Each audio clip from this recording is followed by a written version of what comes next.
Hello everyone and welcome back to another video from AI Basics. In this video, I'm going to show you how to update the Videoleap application on your smartphone. So let's get started right away.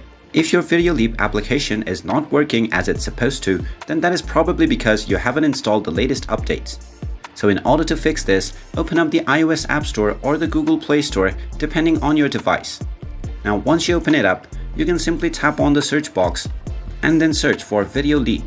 Once you find the application, just tap on it, and then if you see an update button instead of open, then make sure you tap on it to install the latest updates.